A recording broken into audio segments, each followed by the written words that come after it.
And you have anything else you want to say on that, or now we'll pivot into what you're doing in the world besides that? Save Our Students. What else are you doing with your speaking, with your leadership, with your motivation? And we'll get a little bit into what's the next phase of your life right now. The next phase of my life is to speak on and coach on leadership.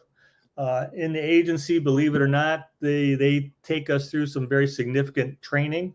They discovered, and I think about the mid 1970s, that they had really poor leadership, generally speaking. And so they put in a bunch of training programs. I was fortunate enough to go through many of them. One of the things about being an operations officer is the skill it takes to be a good operations officer. It's not the same as the skill as it takes to lead good operations officers. It's a completely different dynamic.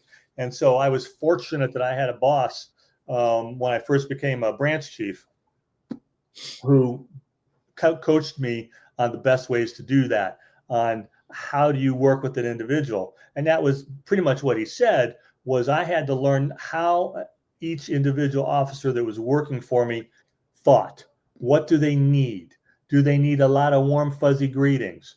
I used to, everything we did is an email. And so I would send out my emails, and the first paragraph was always, how's the wife or husband? How are the kids? Did they, blah, blah, blah, personal stuff. And I had one lady who was in Asia come up to me when she was back in the States and say, yeah, you don't have to do that with me. Okay, saves me time and money. So right. You have to learn, what does each employee want? And you have to let them fail. That's one of the things that I talk about in my book, is you have to empower people to succeed, but then you have to allow them to fail, because failure happens and we got to keep going. Now, obviously, if you're failing all the time, that's a different discussion. But certainly you're going to have operational issues in any world, the business world or the intelligence world, that are not going to work out. So obviously you put everything in place to be successful, but you're going to fail once in a while. And I will share one story.